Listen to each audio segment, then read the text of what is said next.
Welcome to the Little Birdie podcast. I'm your host, Scoot. I'm joined by the Kid MG in studio. How are you, big fella? Yeah, good. Really good week.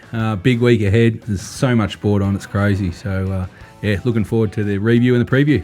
Big week in Euro soccer. Italy are through on penalties this morning, and then it's England and Denmark overnight. It may be coming home. It's all happening there, and we've got NBA finals. We've got Corey Homicide Williams going to join us in studio a little bit later on, and we've got ace previews to talk about the Wimbledon tennis, and Top Rope Tedeschi will be here, talk Hall of Fame and Rugby League. It's a split round, so it'll be a bit flat. Only 4 games to cover there, but it's been a turbulent week for a couple of big favourites in the AFL, and we heard on the intro the D's have completely shit their bed.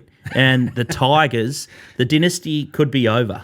Where do you want to start? Yeah, it's I've dubbed this week. Last week, round 16 is almost like moving week in the golf. We saw some big changes. All of a sudden, the 8 has opened right up with your side West Coast.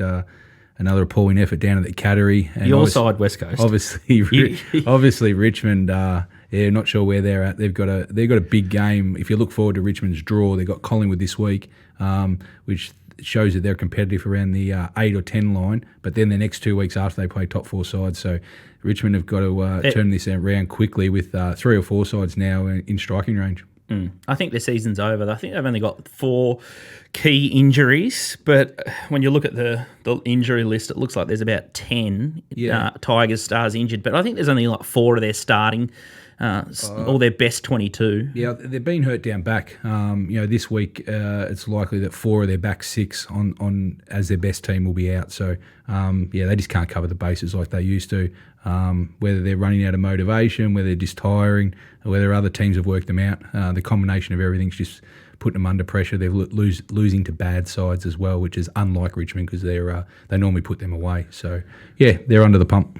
And probably a team that's more so under the pump, I guess, because they started so hot at the Demons. They seem to have lost their attacking edge. Yeah. I said if they couldn't cover last week, they were a big query for mine for the grand final. Yeah. And I think Ben Brown probably need to throw him a lifeline, and they need to figure out their forward structure and how they move the ball forward. And even Petrarca, a few mates of mine couldn't believe how poorly he disposed the ball, but they're in all sorts when they push the ball forward, aren't they?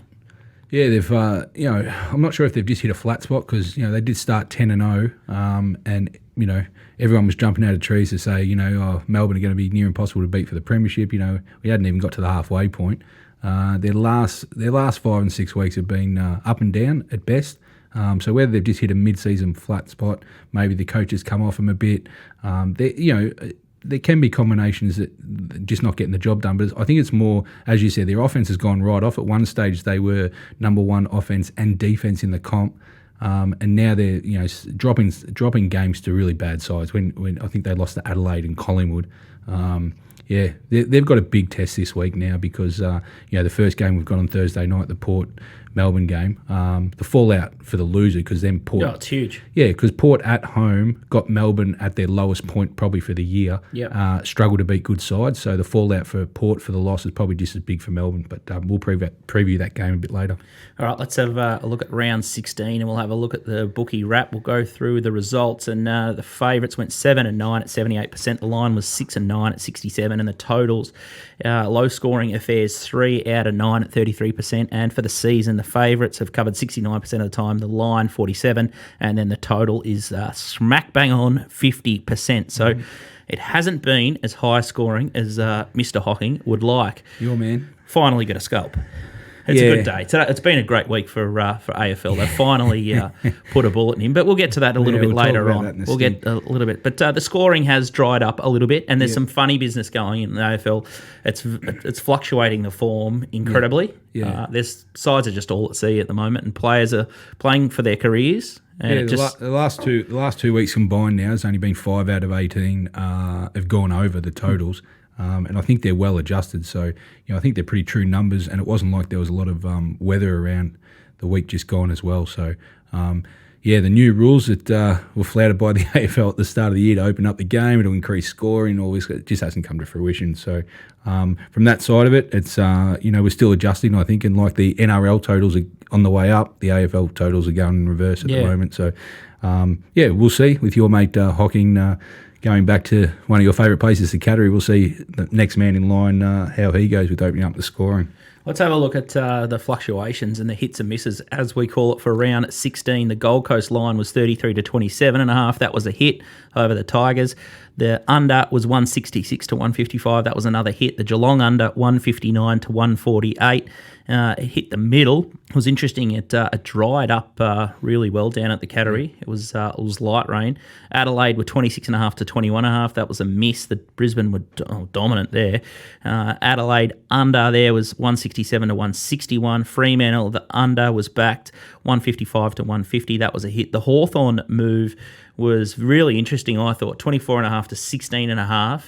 And I thought Will Day was one of the big reasons we beat the Giants the week before. Yep. So I was surprised, and so were you, and you were pretty bullish on Port Lake, weren't you? Yeah, good result. Strange move. It was a bit Carlton-like, actually, the way the money move for Hawthorn. It was a bit strange, I thought.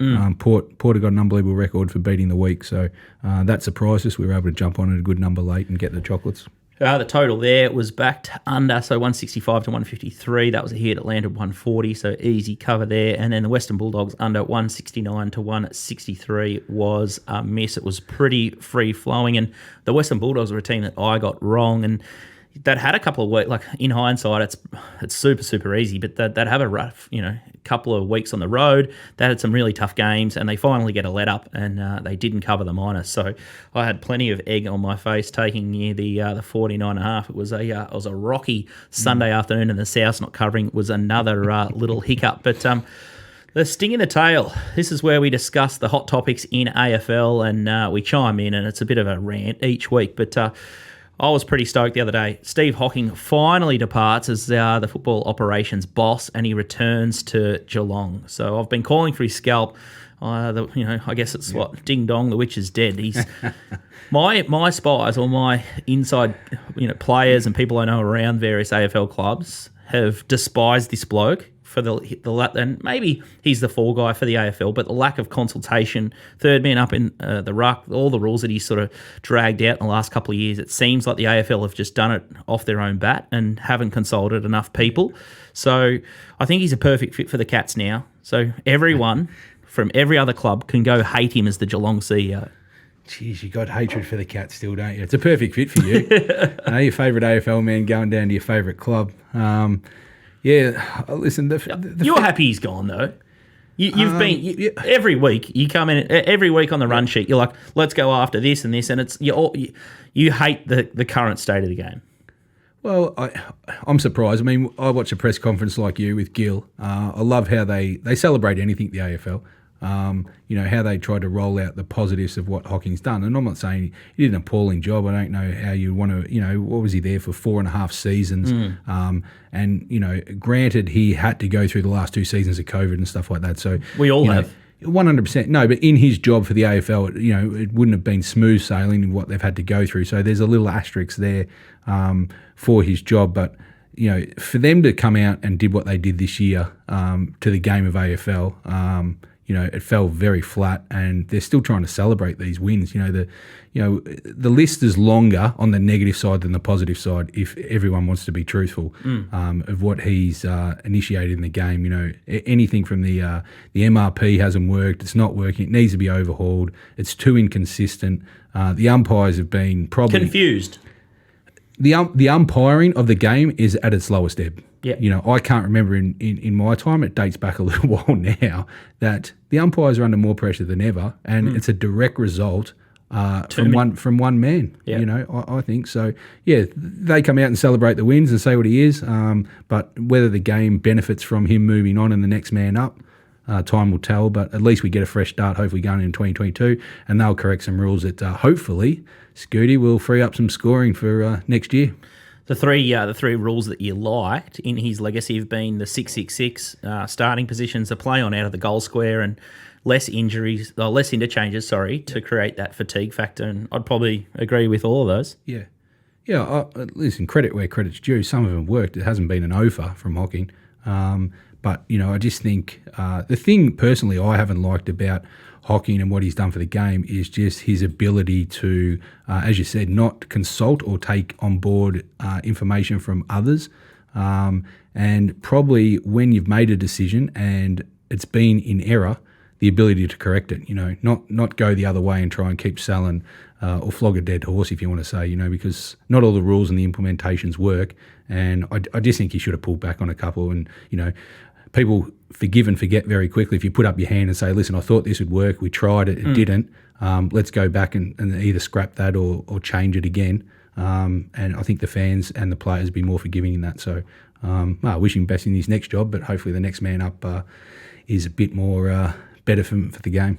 And speaking of next man of the job, Clarkson's obviously about to be shown the door at Hawthorn, and Sam Mitchell has got the gig there. Yep. It seems like... Yeah, well, I've got a question for you. I think, we don't mind the odd game of poker and stuff with the boys. So my take on this for you is, did Collingwood play one of the most perfect poker hands against your club, the Hawks, to potentially get their man that they actually wanted all along in Clarko?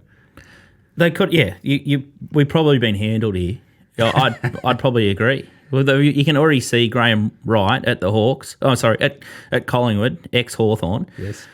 And, yeah, maybe they have bluffed us. Dunstall wasn't happy. On AFL 360 last night, I saw some snippets of it this morning, and I get the feeling that Clarko's not going to stick around. Yep. And I think it's just a PR play to try and soften the blow for Hawthorn supporters. But if I had to price Clarkson going to Collingwood, I'd say he's... Clear favourite? Odds on. He has to be twos on to get the gig and just throw the kitchen sink. It seems like Hawthorn, or just from what Dunstall said, Hawthorn are happy to let him go if Collingwood come out and want to pay him a giant contract, which I'm sure he'll do. And Carlton would be mad not to try and throw their hat in the ring, but he's just the perfect fit for Collingwood. Like, he can handle the scrutiny of the media. Yep. He can get in there. There's no pressure on him to get a result for the first couple of years. Hawthorn were a complete basket case before Clarkson came, and I think you're right. Like, they probably fished for Mitchell, and they really wanted Clarkson the whole time. So they probably pulled our pants down. I could fast forward 4 or 5 years, Hawthorn, Collingwood in a big final, and Clarkson probably out-coaches Sam Mitchell, and I'll be in the stands and I'll be filthy. I can see it now. But it's true. It's a funny one. I don't know about these succession plans. It's working okay for the Bombers because they've got a really good list at the moment with Worsfold and Rutten. But have a look at what happened at Collingwood with Malthouse. The succession the Malthouse and then Buckley. That was a disaster. The succession didn't work at Essendon. It fell flat. And there hasn't been a succession plan that's worked, and Hawthorn won't carry out with theirs. I agree with you. I think... there's little to no chance that Clarkson will be coaching Hawthorn next year. They will just try and get through the rest of the year. They probably won't overshadow the finals or anything like that, but I'd be staggered in the off-season if they even last that. Like, Clarko's not going to just go through the motions for the year. Second fiddle. If he's going to another club, and whether that be Collingwood or Carlton, he'll want to get the jump on next year to try and, turn them far around. And the heart's not in it for Hawthorn anymore. He's done his job there. He's been there 18 years, 4 flags. I just think it's better. If you've made the decision to go with Mitchell, be brave and treat him with probably the respect that he needs. And the fans, again, will appreciate it more. Just to say, listen, we're going with Mitchell for the future. And, give him his credit and let him go. It's an interesting one. Why do you have to... Why do you have to move these coaches on? We saw Essendon have a massive reign with Kevin Sheedy. We've seen probably, 2 coaches in 20 years with Roos and Longmire up at the Swans. Yeah. It just feels like they need to change for the sake of it. And I just hope it doesn't come back to bite us in the bum. But time will tell. And it's going to be a cracking show today. As we said, we're going to have a look at round 17. We're going to have a look at the AFL there and the NRL, the split round. As I said, the NBA finals. Corey Homicide Williams is going to join us. He's always up and about. And we've also got ace previews to talk about Wimbledon. It's starting to get to the pointy end of the competition there. And lock of the week, whoa. Nick Tedeschi, $14 winner, Manly 51 plus. So hopefully a couple of you guys at home have had a sneaky little lobster on that, or found something on it, or a pineapple, or whatever, and have cashed in on the $14 Manly 51 plus. It was an easy watch. All these anytime try scorers. The NRL is absolute rabble, but it's a fill up for the punters. Speaking of fill up for the punters, it's puntingform.com.au. Make sure you find your edge with puntingform.com.au. It's Australia's best online database. I use it. I've used it for about 4 or 5 years, and it's turned my race form around. So if you're betting this spring and you want to get serious about backing racehorses, puntingform.com.au is a game changer. So make sure you give them a try. We'll take a quick break and we'll look at round 17 AFL next.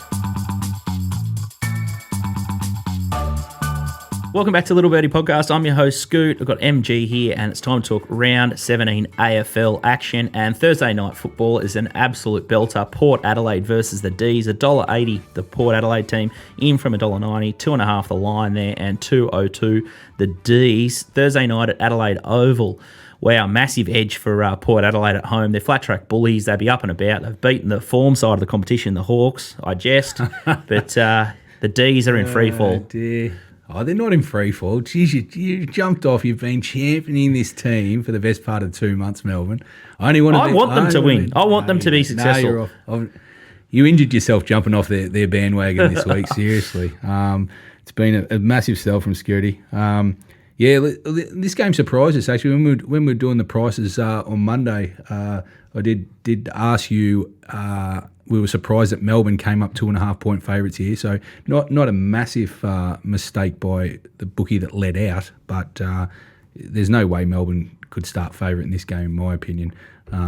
Port at home have a good record. They've won 3 in a row now, Port, and they've also beaten Melbourne their last 3 times. Big home ground advantage. Just don't see how the early market thought that Melbourne would start favourite in this game.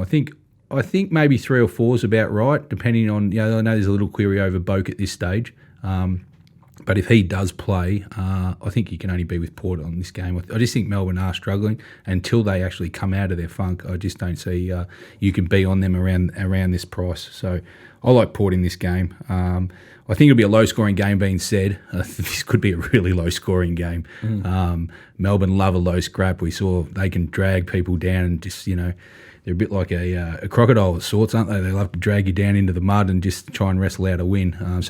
Watch this total, being at night as well with Adelaide. If just watch maybe the dew factor and a bit slippery. Could be a low-scoring game, but I like Port in this game, and I still think at the -2.5 they're a good bet. Until you can see the D's turn it around at the moment, this mid-season slump. They're possibly lucky, the D's, that this form slump's not coming at the end of the year. They've got time to correct it, yes, and they're still going to play a lot of their games at the MCG, which is a big advantage. Let's have a look at the other game at the MCG this Saturday afternoon is Carlton versus Geelong. It's an interesting venue for both sides. I've got the Cats, $1.30, Carlton $3.65, and the line 20.5. Which Geelong's going to turn up, and no, Jeremy Cameron's a big one, but surely Geelong cover this line, all things equal, because Carlton, they've still not impressed me. They had a bit of a gimme last week, but the one before against Adelaide, they were very lucky to win that. Their form is a little bit false for the last couple of weeks, in my opinion, against 100%. A side like Geelong, who was so drilled and so polished and so well coached. Yeah. No, I agree. That's a very good analysis there, Scoot. I just think when you first start to analyse this match, 13th on the ladder v 5th, it looks like a complete mismatch. And Jeremy Cameron hurting for Geelong will hurt for sure. He's a big loss. You saw the damage he did early before he went off. Definitely got them back in the game after Essendon got the jump on him. And then Hawkins took over. So even though Cameron's out, they've obviously still got Hawkins there. He knows how to win a Coleman, so he goes okay. I just think you hit the nail on the head. The thing is with Carlton, in the last 2 weeks, they've beaten Adelaide by 10 points and Freo by 16, and could have lost both. So then, if they come into this game losing both, then what's the number then?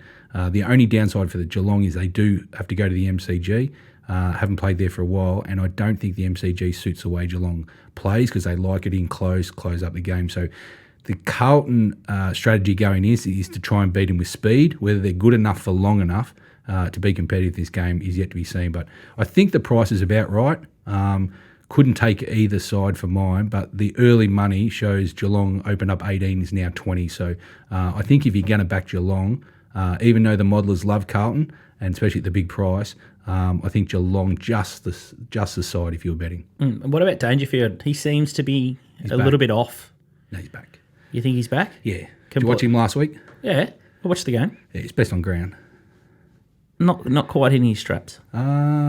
No, I think 37 possessions is a fair game, and it's going to be interesting. Had plenty of Essendon supporters that said Parrish was definitely best on ground for that game. Who got the medal? Parrish got the medal.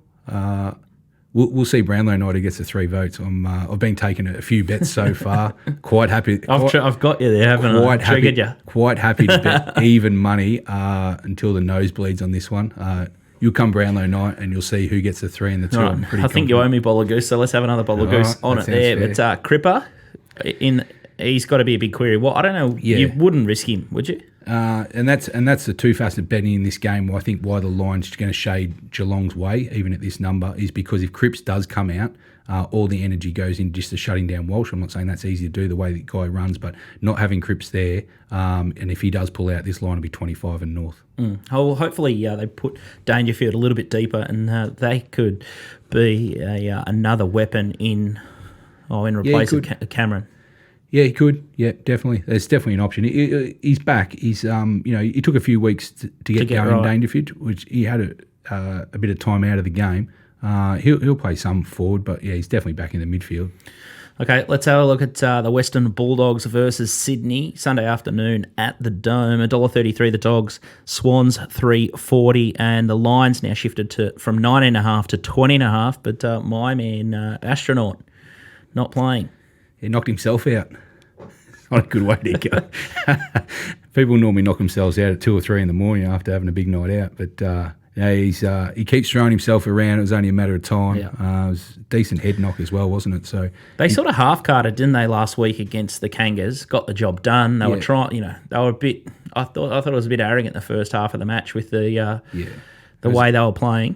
It was a switch off. It was just get through, get the W. They know they're better than the Kangaroos. Just got the job done. I'm sure they got an eye on this week with Sydney, who are going well. Sydney, aren't they? They've definitely improved. It was amazing. 17th last year, and now they're in the top 8. Yeah, it's crazy, and they're entrenched in the top 8 as well at the moment. This is a big game for them. That being said, against the Bulldogs at the moment, there's probably no bigger test in the AFL than coming up against the Bulldogs. They do get them at the right time without Norton. It'll be interesting to see how the Bulldogs do readjust their forward line without Norton, just to crash packs more than anything. You see he's unbelievable. How dangerous Waitman is. I know he took a few marks on the weekend, but he loves the front and centre. And I saw him get interviewed after on one of the stations where he just said he loves Norton crashing the packs. Because it opens it up for him. So him not being there falls on now Bruce, who's not. He's probably the opposite. He doesn't like crashing the packs too much. Not big on the body contact, Bruce. So Sydney will give themselves a real chance in this game. I think the line's again about right. I think between that 20 to 22 range. There's been a slight shift for the Bulldogs so far. But if you like Sydney here, I think you're getting a decent start, and they'll give you a good sight for your money. So it's a good test for both sides, and not a game I'll probably bet in, but definitely I'm looking forward to watching. Definitely a fascinating contest. If you want Mark's analysis for the next couple of weeks, you can get it for $33, or you can just sign up for the rest of the year for $99. Very good value. He's starting to turn the ship around the last couple of weeks, and his Brownlow medal and futures analysis is absolutely spot on. If you want to do your own models, make sure you check out puntingform.com.au. You can build your own model. You can get the raw data there, and those guys can put you in contact with some modelers, and they can set you on the right track there. So puntingform.com.au is one of our proud sponsors. We're going to take a break, and up next we're going to talk to Top Rope Tedeschi. Welcome back to Little Birdie Podcast. I'm your host Scoot. I've got MG in studio, and it's time to talk Rugby League and Hall of Fame with our favourite up north, and it's Top Rope Tedeschi. How are you surviving lockdown up in the Premier State, New South Wales? No lockdown in Orange, Scooty. No lockdown in Orange. I've got a golf date this afternoon, and I'm rolling free out here, mate. So don't worry about me. We're flying, and you know what? Rugby league's flying. No news, nothing in the news this week about rugby league. Just business as usual, right? Oh, how's the St George Dragons? They are stiff. You run around for 80 minutes. You're in the change rooms. You're sweating. You're isolated from everyone else anyway. Yeah. And so you sneak a couple of boys around for a couple of jars. Next thing you know, the Johnny Hoppers roll around and blokes are hiding under the beds and in the cupboards. It doesn't make any sense, all this COVID nonsense. They're a bit stiff, the Dragons, aren't they? I'll tell you what doesn't make any sense, that they're already the teammates around them bringing subs for themselves. If that story holds by the end of the week, I will then say give it away. It'll hold as well as the Jack de Bellin wasn't their story. What about that bloke? He's been absolutely blessed to get off what he's got off. He's got away with it 2 years. He's finally back and pulls this stunt. Some people just never learn. I think a lot of people were calling him Bellin, but there was some win from the St George Dragons. I thought that was a great comeback, so I thought they were entitled to blow off a bit of steam. It was really impressive. They deserved the win. Some people are used to calling him Bellin. It was a ridiculous win, to be honest. For those of us on the Warriors, why they were kicking a field goal when they're up 8? Give him a seven tackle set, march on the field, score 2 tries, still blessed, no conversions, golden point. Then all of a sudden, you're in the match. You finally got the ball. You got to scrum it halfway. They throw a stupid play off the scrum, drop the ball in their own half, bang, Corey Norman field goal, game over. Incredible win, but I'd say a more incredible capitulation.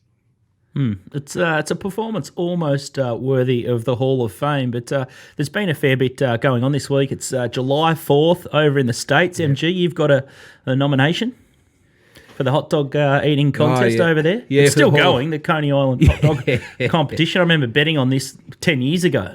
Yeah, it's been going a long time. It's Kobayashi and Joey Chestnut. Institution over there, yeah. It's no COVID over there. They changed it to a baseball field. Instead of having it on the pier like they normally do. But, my Hall of Fame this week, I know I've got my one for the year top rope, but Joey George Chestnut, they call him, and he beat the record. You got 10 minutes to eat as many dogs as you can, and his record was 75, and the new world record's now 76. So I don't know how you go top rope on the Fang, but 76 hot dogs in 10 minutes. And it's his 16th world title in 17 years. So he's been doing it a while. So I don't know how many hot dogs that adds up to in his lifetime, but I'm tipping, he's going to be my out-wide Hall of the Fame this week. I'll tell you what, MG, you and I are on the same wavelength this week. So I've just got it up right here. Joey Chestnut is going into the Hall of Fame for all the reasons you've just mentioned. And the fact that his first few victories, 15, 16 years ago, he was big odds against. Yes. And you know what else? It's very hard to back Joey Chestnut these days to win it. He's $1 every year. But you can usually get $1.90. He was $1.90 to break his world record this year. Yeah. Does it again. He breaks his world record by one every year. It's just one after the other. I'll tell you what, though, MG, I just could not. One thing I cannot abide by is wet bread. So I couldn't do the duck, so you leave me out of it. But, I've got a lesser view of wet bread than I do of rugby union, and that's pretty damn low. But it's it's an entertaining sport, and Joey Chestnut is probably the champion of champions. And I hope you've seen the 30 for 30, boys. Have you seen the 30 for 30? No, I haven't. On Joey and Kobayashi. Yeah, because as Nico said, I used to bet when Kobayashi obviously made the sport, I guess what it is, when it started being on TV, the Japanese, he was unbelievable, wasn't he? Like a bloke that was literally like Scooty's size, knocking back 60 hot dogs, I think it back was in those days. Incredible. And the 30 for 30 is great viewing top rope. It's a very good tip. Absolutely. And what's incredible, they've reduced the time from 12 minutes to 10 minutes about 6 or 7 years ago, and they're still smashing records. It is unbelievable. There's a great book out there. We're going to a little Birdie book club right now, rather than Hall of Fame. But a great book called Insatiable, which is about the world of professional competitive eating. Oh. Yeah. Holy moly! Yeah. The hot dogs are the famous one, right? But there is a whole circuit out there of the weirdest foods. There's not just hot dogs and chicken wings. It is out there, and there's the men's competition. Joey Chestnut, world famous, now a little Birdie Hall of Famer. But you've got to look at the ladies' competition. Sonia the Black Widow Thomas. Some of the stuff she's putting away. Woo! Wow. I've seen the boiled egg competition one. I tell you what, if you want to have, if your stomach's not strong, that's an event you want to sit down and watch how many units knock back hard-boiled eggs. I tell you what, God. that is some viewing. The aftermath of that top rope would be not something to smell, I think. Ugly. Oh, my God. Who I got to move on here? It's a big opportunity for bookmakers, though. It's a big opportunity for bookmakers, though. Like, why are they not streaming this? Why are we not betting on this week to week? Come on, bookmakers. I've got a whole Tuesday free after the golf before the footy starts. Let's get some competitive eating rolling on a Tuesday. Top rope, I'd love to know when you say that Joey Chestnut just beats his record by one, because he's the only one that's got to beat it the year after. But I wonder actually how many, either in training or in the lead up, he could actually do right now. Oh, if he just you've got to think he himself. could do 80, right? Well, I don't know. I'd love to sit down, or either him to tweet out, and he's got no competition really. He should tweet out and say, "Listen, I could do 100 on my year," kind of thing. Like, what's his upside going forward? I love it. They need I reckon they need to put him on a 5-day bender at Vegas, and then see how many he can eat after that. Put him under some real pressure.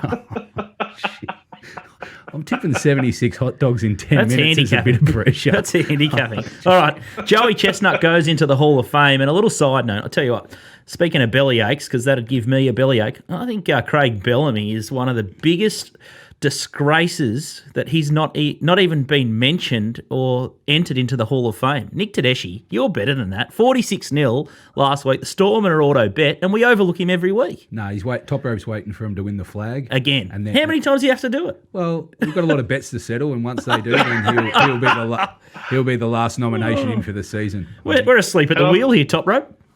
And I'll tell you what, when he signs his contract extension at Kittens, he'll be in too. but he hasn't, so he's not. 46-0. All good and well, Melbourne. You covered easy. You covered the extended lines. Thanks very much. The total was 47.5. You missed a conversion. You can't get in when you're not covering everything. Come on, boys.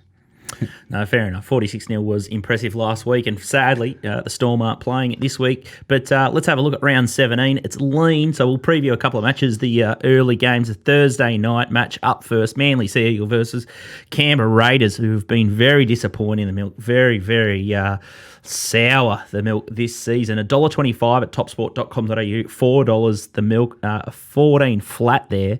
At the minus, the Sea Eagles, $1.85, a little bit of a nibble for the minus there, and 48.5 is the total, and the money's been for the under here.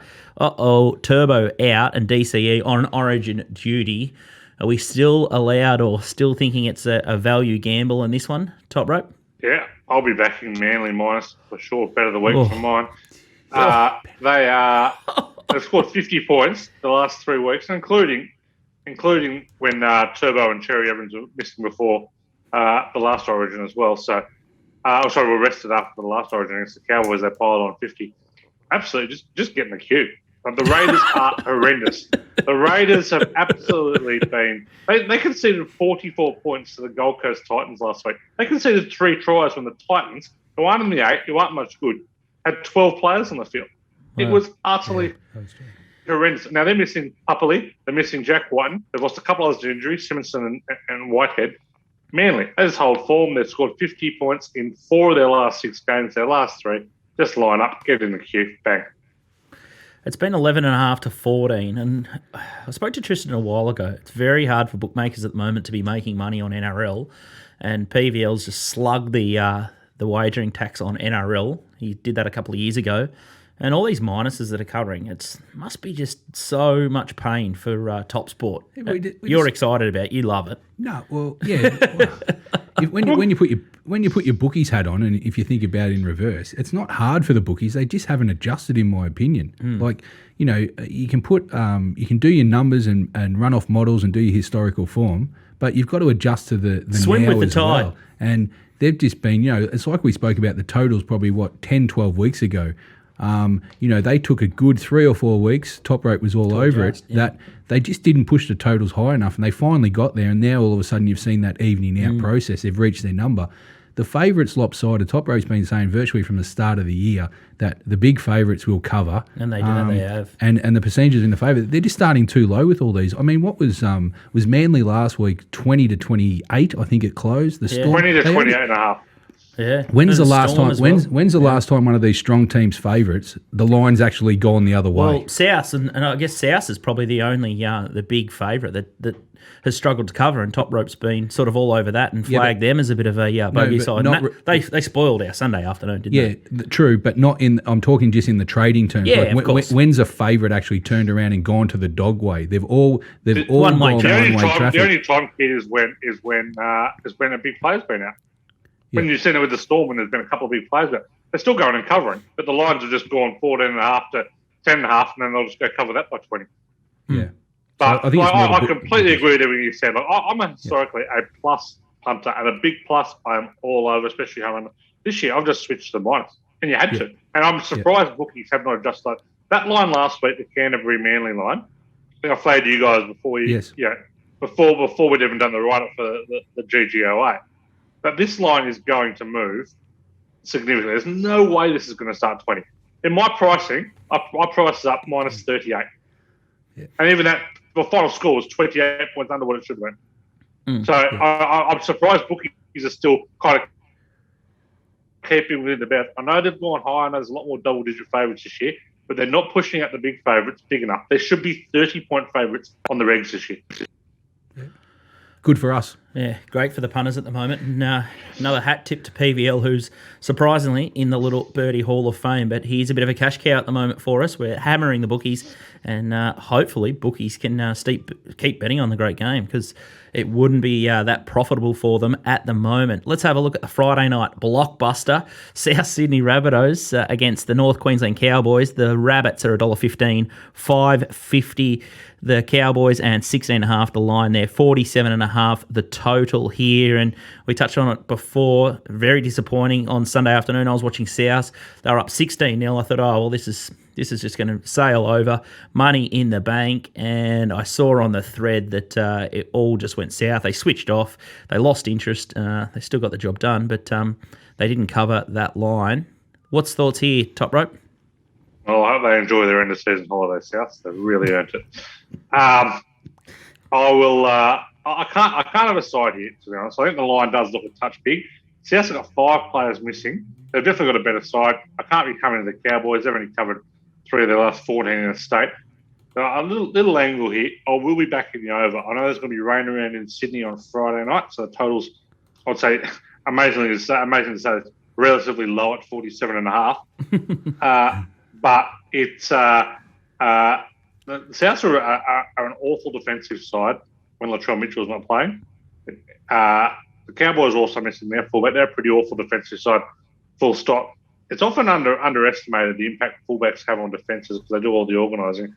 I'm expecting this to be a bit of a shootout, to be honest. So I'll be back in the over 47.5 in this one. I wouldn't say a huge degree of confidence, but I definitely like it, and it's definitely a bet. So the preferred way there is the total. Okay, well, let's have a look at it's a really short weekend. As I said, split round with the Origin on next Wednesday. Let's have a look at the Origin market now. New South Wales, no surprise, $1.20 favourites here. Queensland, $4.60. The lines a flat 14 and the total 44.5. He sold me a pretty good story, Top Rope, last Origin match, and I said there's absolutely no way that Queensland could cover their line, and all I did was wanted to go chips in on Tommy Turbo, and that was probably the easiest watch I've seen for quite some time. Tell me another fable here. Well, it's a bit hard to tell a fable, boys, because we don't actually know where the game's being played, so it makes it somewhat difficult where the game's being played at the MCG, Newcastle, ANZ. So not a huge degree of confidence at this stage yet, but it's very hard to go past the New South Wales Miners, isn't it? They've won it by combined 76-6 up there. I hate the decision to bring Mitchell Moses into the halves for New South Wales, but he does play for Parramatta. He's a grade 1 flat track bully. Queensland have arguably a better team, but your best bet is probably what you did last time, Scooty, which tips on to Tommy Turbo try. He's up against debutant Hamiso Tabuai Fido. He bobs up everywhere. He's going to score a try. If we get anywhere around, what did we get last time? $92 last time? Just get in again. It was just insane, wasn't it? Yeah, it was free. Him and Latrell, both free, and they both got the job done. So, Yeah, I can see another New South Wales hammering. The only worry is if the foot's been taken off the pedal. But looking at how this has all gone for them, I would be the addition of a couple of new halves trying to prove themselves might kind of keep them a bit more focused this game. I think they've just got too much talent. So back on home soil, you'd assume probably the minus is the way to go. Tommy Turbo, we might have missed the price. I think it was $1.92 last time. They've wound him into $1.81 this time. He should be threes on. Yeah, still value. Yeah, he's crazy. He scored a couple of tries on the weekend. All right, so I might make that my best for the week. All right. Just printing. Absolute printing. Don't worry about the match result. Just take Tommy Turbo at the 181 and you won't be disappointed. Speaking of morals and locks of the week, massive hat tip to Top Rope Tedeschi. $14 he took for Manly, 51 points plus. So he's taken his 200, plonked it on at $14. So he's got 2,800 in the bank now. And MG, I think you hit your double. You're on 722. And my four-legger was out in the first round. Once Essendon couldn't cover the plus, what was it, 25 or 6.5 after leading 25 points down at the Cattery. They absolutely choked up their game plan after the first quarter. It was embarrassing. They couldn't lower the eyes, and I'm back to zero. But Top Rope, sitting on top of the hill at 2,800. Lead us away, big fella. Well, sadly, Scoot, there's no Storm Minus to steam into to bring this bad boy home. So we're just gonna Turbo. Put it on Turbo. We're going to get the front pad forward. We're going to play, get the bat out of the way, get it shoulder arm somewhat. We're going to we're really going to dog it up this week. We're going to take a two-leg double. Manly and the Sydney Roosters at $1.32. 2,800 at $1.32. Wow, Manly into the Sydney Roosters. I tell you what, that is a recipe for it just to go tits up. Given this segment, like we've had a horror run. I'd rather if you actually had it on Tommy Turbo, you'd get to $5,000. It'd be $5,068 if you just had the lot on Tommy Turbo anytime. Yeah, I'm not saying he can do it whatever he likes. He's building up the suspense. That's all right. He wants a knockout. He wants a knockout punch a week after with Melbourne Storm. He's waiting. What better cheer? And it gives the charity a real live ticket next week. So it's good viewing. I like it. All right, get someone from the charity on. That's what we need. Yeah. Let's have yours then, MG. Yeah, I'm well overshadowed this week by Top Rope. Can't compete with that. I'm just going to have a little double as well. Port Adelaide, $1.80 into Richmond at $1.53. So it's a 7-4, $2.75 to get me close to the 2K mark. And then depending on Turbo and mine results, we'll see. There might be a race next week. Oh, God, this brick on brick style from MG.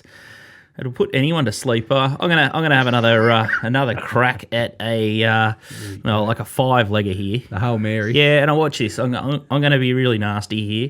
I've seen all this. It's coming home stuff on Twitter, and I'm going to bury England in lock of the week here. So I'm going to take England to beat Denmark overnight tonight.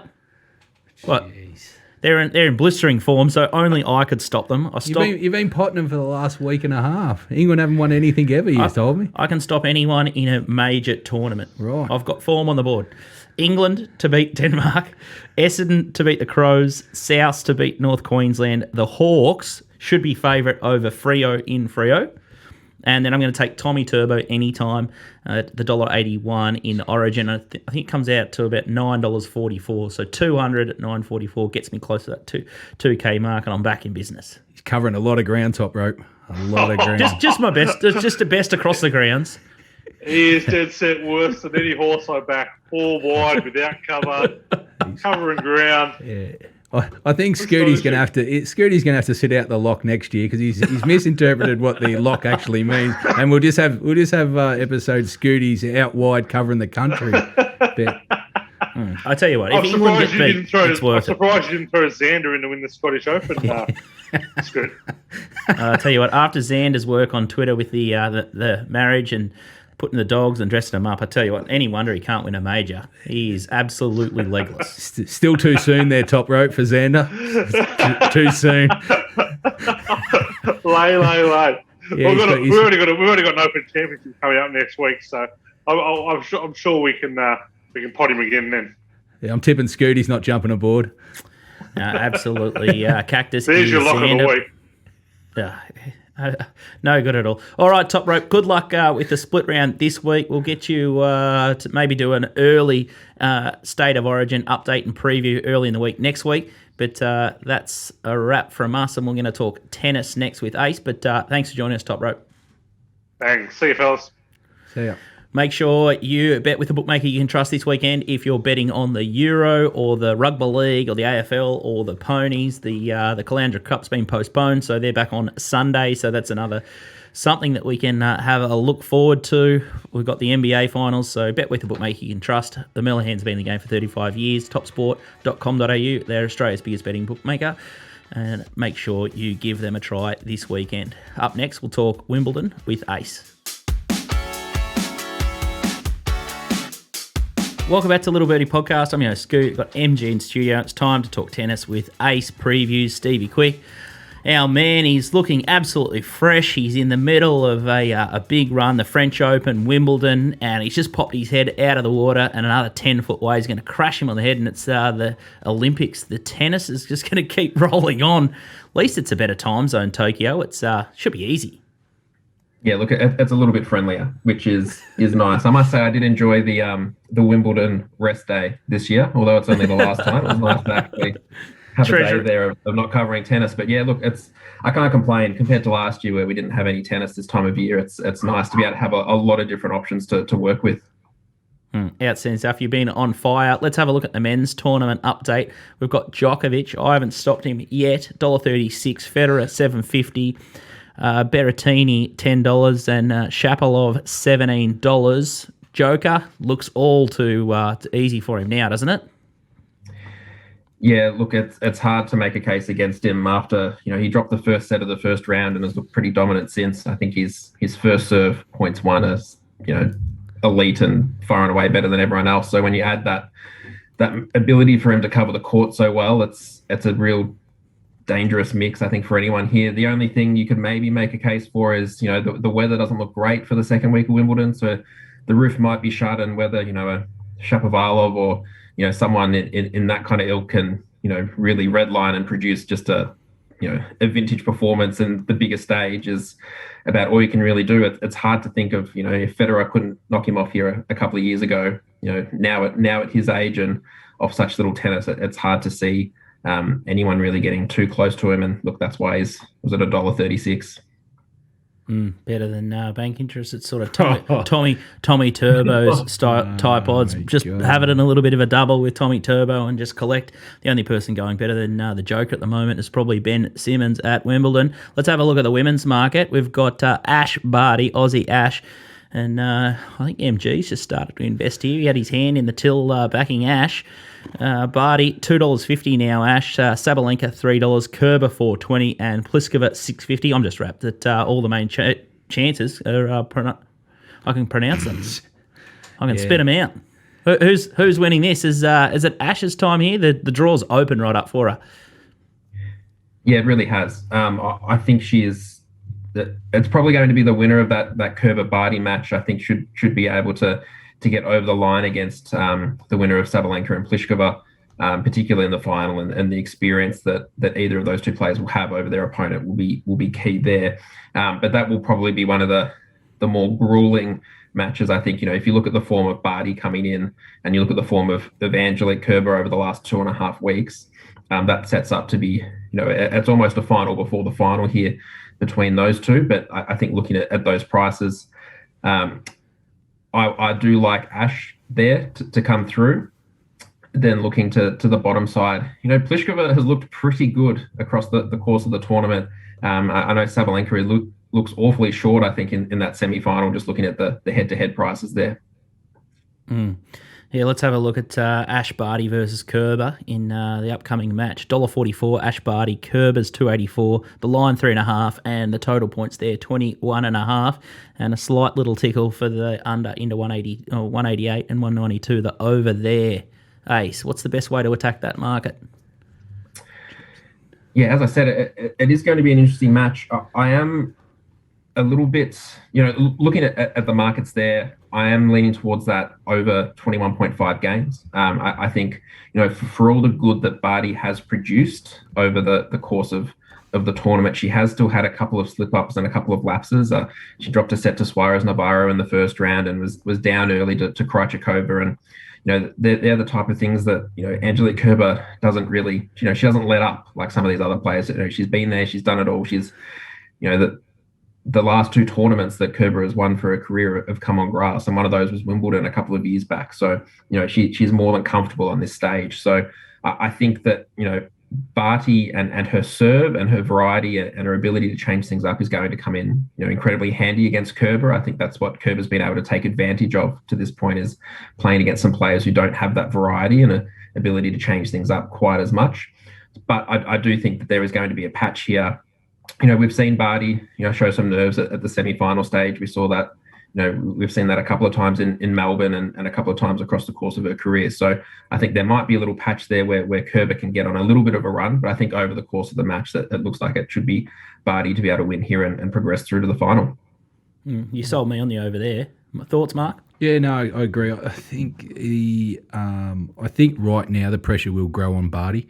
I think she's kind of had such an easy draw up until this point, and very comfortable playing in the quarterfinal against an Australian that she knew that couldn't beat her, basically.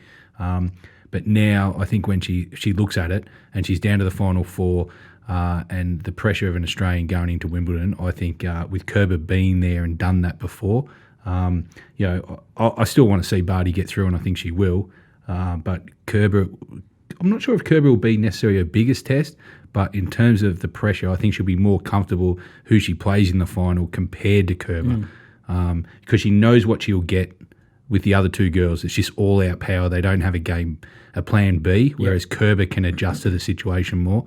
I think Ace is all over it.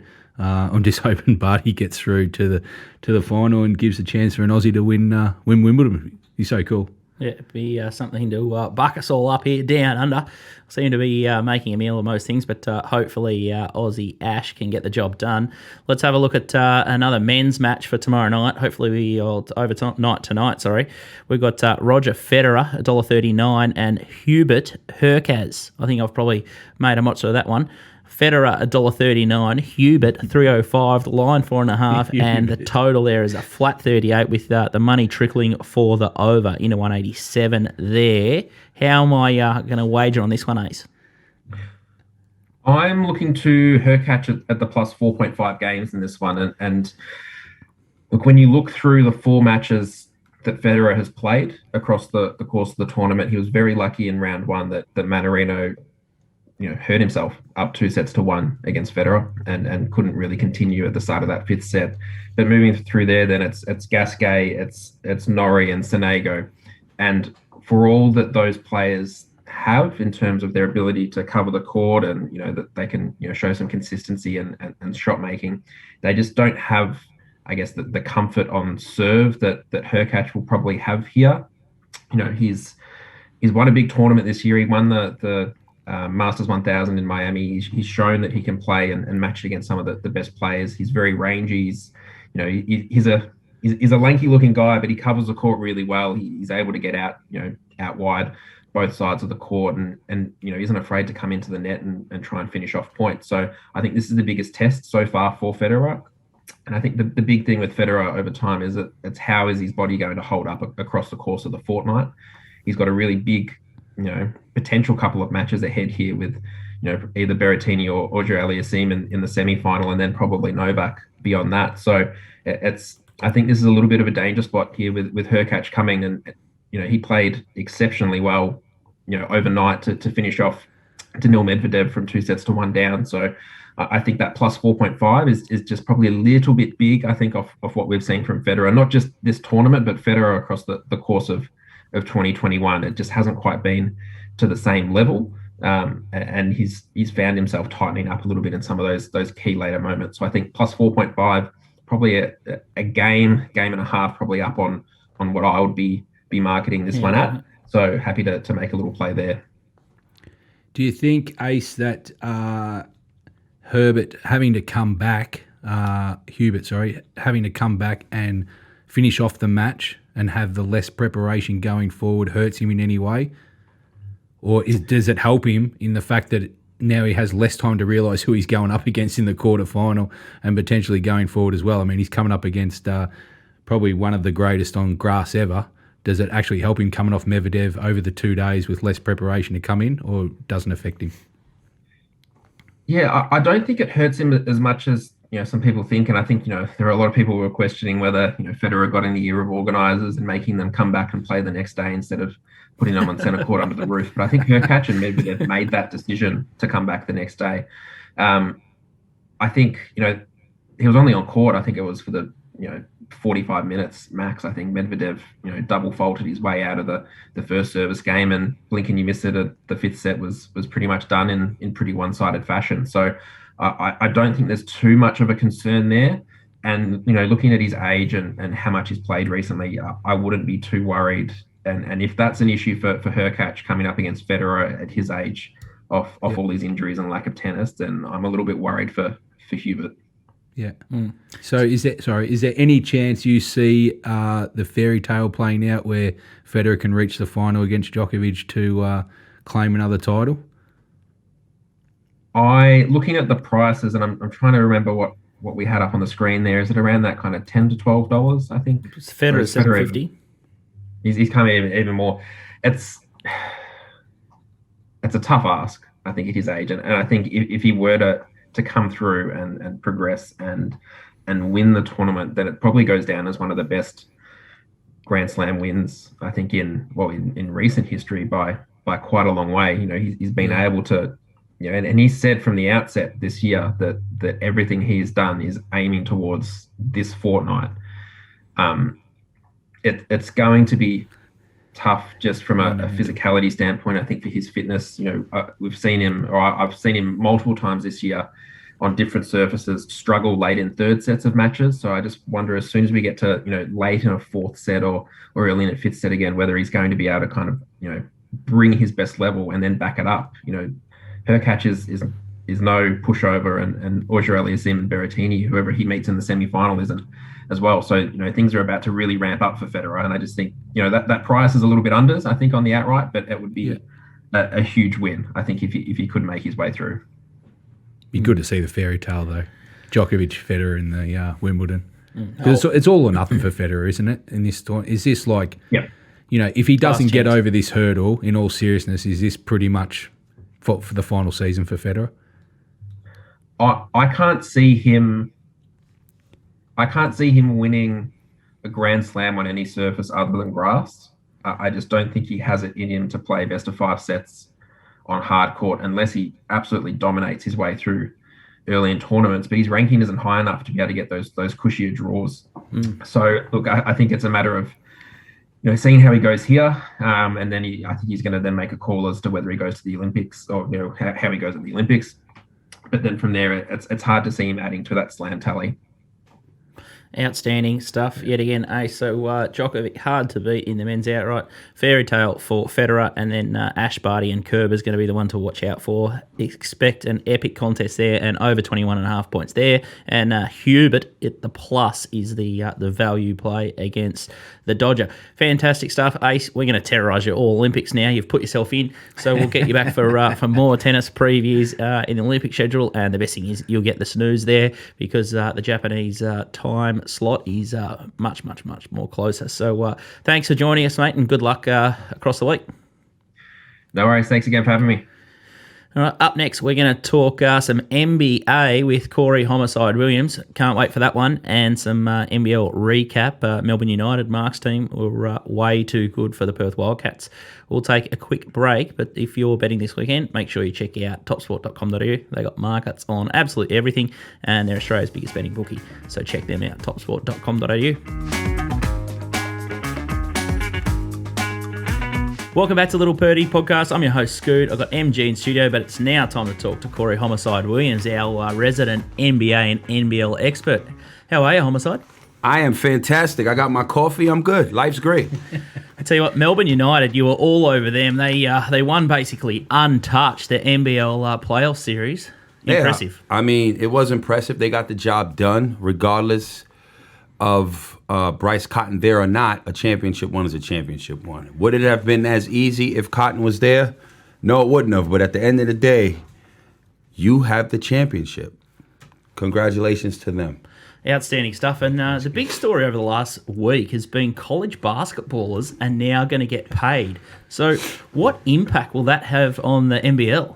Man, it's whew. Is it dangerous? Yeah, that pretty much, well, I'll put it to you like this.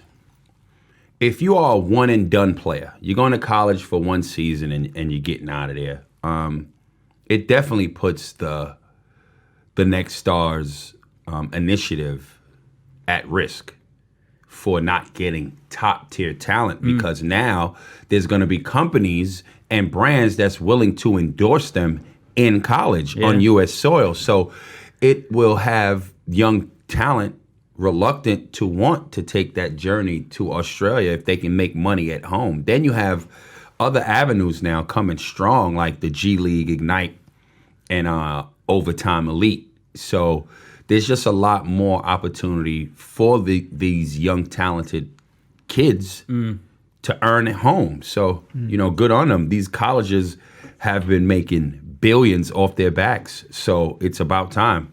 It seems like the NBL season was a big success, and the new big team is going to be the Jack Jumpers down in Tassie. How do you think that'll roll out?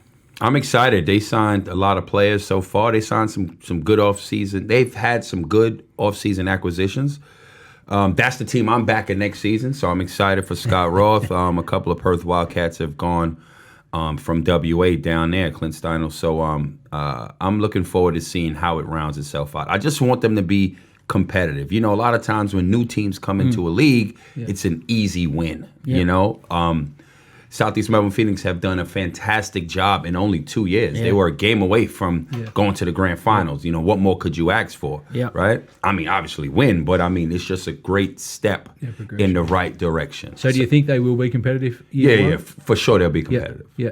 And what about you? You're off to Tokyo soon, so excited about that? Super excited to have an opportunity to call the Olympics. That's unbelievable. That it is. It truly is.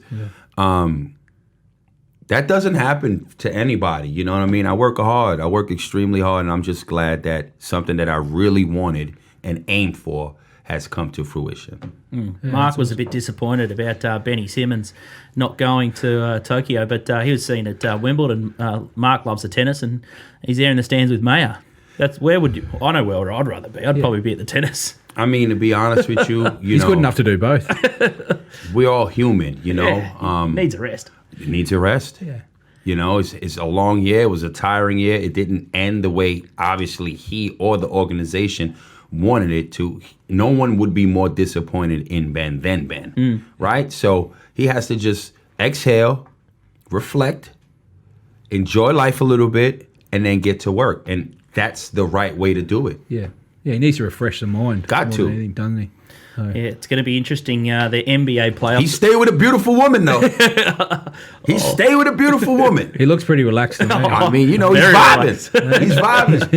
He's vibing. He's mentally refreshed already for mine. He's absolutely dominating life. And, there's some mental demons around for Giannis at the moment. Mark and I, we've been watching a lot of the playoffs in here, and it's a good segue into this finals series. It's fascinating. I loved the crowds, what they were doing to Giannis on the free throw line, and there's some head noise starting to develop. I've never seen a player of his caliber airball at the free throw line. Giannis. I mean, it happens, but more important, will he be healthy for game one? Yeah. Which is shortly. Yeah. And from all reports, he's it's going to be a club decision, the ownership decision, head coach, GM, everybody, Massive. all hands are on deck. And it's very, very, there's no structural damage, but the way he plays the game, he's not a shooter, right? He's cutting and going hard and taking these hits at the basket and real physical players. So if it's not ready to go, you lose game one, you don't lose the championship, No, exactly. right? He's good enough to bounce back and get games in a row. We saw that, right? Look what they did in Brooklyn this series, right? They was down 0-2, right? So they need to make sure he's fully ready to go, at least 80% ready to go, Or let him sit out. Yeah. Let him sit out and come back game 2. They just invested $250 million into this man, right? Yeah. 5-year deal. Yeah. That's a shitload of money. So the last thing you would want to do is push it when you could wait 2-3 days. Yeah. You know what I mean? For him to come back game 2 and come back harder and healed a little bit more. Yeah. So if I'm them, I'm sitting out of this game. Yeah, it probably makes sense. And we saw Brooklyn Nets, they got derailed with injuries, especially to Harden. He got rushed back, and it sort of didn't really work. So if he sits out game 1, likelihood of sitting out game 2 as well? Nah, I think he'll play game 2. Definitely play game 2? I think he'll play game 2. Do you think it could be also dependent of the result? So say they go without him game 1 and Milwaukee get the win, do they then just roll out with him? Or? Well, if Milwaukee gets the win in game 1, I'd sit him game 2. And go on and have him play in Milwaukee because it's 2-3-2. Yes. Yeah. So it's dependent. Yep. So you think that he won't play would be your tip for game 1? He's not playing game 1. Yep. That's my tip. Yep. So the Suns are 139, 305. The Bucks on the line, 5.5 there. But probably the more interesting one, because most people will be tuning in after game 1, is the Phoenix Suns are $1.50 to win outright, and then the Bucks is $2.60. Who do you think's going to take it? Is it going to go deep to 7 or 6 games? Or I love Booker, from what I see. I love a shooter. If a Suns a good thing here at the $1.50, I think I'm picking the Suns to win it. That's my pick. Let's look at the numbers, right? I mean, let's just go through it from Phoenix's run in finals, right? They beat the Lakers 4-2. They sweep the Nuggets. And then they beat the Clippers in 6, 4-2, right? Chris Paul, 16 years plus he's played in this league. He's never been in this position ever. This is his time. This is his moment. He done battle injuries with his shoulder with the Lakers. They didn't know if, he was going to be able to play. Came back, got it done. The man had COVID. He had COVID against what? The Clippers? another COVID survivor. Survived. Got it done. Now he's enhanced and win the championship. Well, that's why. That's why he's got the edge. He's got COVID. He's had it. He's had the reset. And he's 10 assists away from being top 10 all time, going over Kobe in assists. Wow. So he'll probably get that in game 1. That's massive. He's averaged, 18 in the playoffs, 47% from the field. His plus or minus is +5. Devin Booker, this backcourt is unbelievable, right? This young stud, he's unreal, right? He's the next Kobe Bryant, Stephen A. Smith says, right? Well. 27, 6, and 5, shooting at 44% from the field. Plus minus, +6, right? So that backcourt, +11 with them on the court. Then you got DeAndre Ayton. Pay that man. Yeah. What he's been able to do under Monty Williams and Chris Paul leading the show. Just duck traditional big man offensive moves he's displayed, and that's how he's played the game. They simplified his game. Now, stop shooting all them jump shots, man. Get your big ass in the paint with this pick and roll with you and Paul. Come on, man. That's what Chris Paul does with his bigs. Blake Griffin. You know what I mean? Look at his LA Clippers days. That's what he does, and he's made him to a young superstar in the making. 16 points per game, shooting a clip, 70%. That's all layups and dunks, bro. Yeah. Come on, keep man. it close to the basket. Plus and minus is 5. So you put all together, they plus and minus on the court is 16. Don't forget about Campaign, Mikal Bridges, Crowder, Torrey Craig, who played in the NBL. Yeah. Torrey Craig played in the NBL. He was Defensive Player of the Year with Brisbane Bullets one year. Yep. And now got to the NBA and it's played with nothing but, I'll give you a fun fact. Torrey Craig, win or lose, gets a championship ring because he was with Milwaukee this year and got traded to Phoenix. That's very strange. Now, that is a beautiful position to be in. So does he get the ring early? He should be able to play. He could either way. Having a look at the top spot markets, most points in the series, Devin Booker's $1.80, Giannis $2.80, and then Middleton $3.50. Could be a bet there, Devin Booker, but let's ask Homicide about the finals MVP. Chris Paul $2.60, Booker $3.50, Giannis $4, Middleton $5.50, Holiday $12, and much better the rest. Who'll get the MVP? I'm going to say Chris Paul. Yeah. He's the decision maker. He's going to put up buckets and create for others, right? So assists and points, he'll always be he's going to lead in. Yeah. Right? But don't forget Devin Booker. But depending on how Greek Freak come back, I mean, his numbers have been ridiculous. Let's not forget. Greek Freak, where we at here? 28, 12, and 5 in 15 games. They're 7-5 without him. But more important, this Milwaukee team, defensively, they're legit, man. Regular season, they average 110 a game, giving up 110 points a game. In the playoffs, 105, right? 3-point field goal attempts, the opposition, 15 in regular season, playoffs, 12, right? Their length and athleticism on the perimeter, they're a good defensive team, right? Yeah. 3-point percentage in the regular season, 38%. Now it's 34% in the playoffs. And points in the paint from 43 points to 38 points. So defensively, they have stepped up. Will the length and athleticism on the perimeter bother the Phoenix Suns? Yeah. That's going to be the question. Yeah. So do you think game one totals at 219? So do you think this will generally be historically a little bit tight series, a high scoring game, or do you think generally in playoff finals the scoring comes down and it's more defense? Well, for me, I think this game will be over the 219 and a half. Greek Freak ain't there. Yeah. Way more opportunity to get more buckets. Phoenix want to run. Yeah. So Phoenix gonna put up a buck 10. Yeah. Today. Yeah. So you think Milwaukee without the Greek Freak breaks down more defensively as a unit? Hell yeah, it's the Greek Freak. That's a former defensive player of the year. Yeah. You know what I mean? You ain't going to the he's the Greek Freak. Don't forget the last word. Freak. So, the rim protection. You still got Lopez, rim protection. They're long, man. Chris Middleton, he's long on the perimeter. Yeah. So I think it'll go over today. I got game one, I got Phoenix over. Phoenix over. It sounds like, for the series too, Homicide likes the Suns. So 4-1, 4-1's at 440, 4-3's 450, the Bucks 4-2, 550, and the Suns 4-2 at 550. They're probably the most likely outcomes. Can we get a game 7? Can this go to game 7? I know it's depending on the Freak coming back. If the Freak is healthy, this is going 7. Ooh, like it. A lot more basketball to come then. Can't wait. And you'll be in absolute all sorts with the totals betting. It goes right down to the wire. So make sure if you're going to check out some NBA playoff action, head to topsport.com.au. But big thanks to you, Homicide, for coming in. Good luck in Tokyo. Thanks, I'm sure man. you'll know the commentary. Very entertaining on NBL.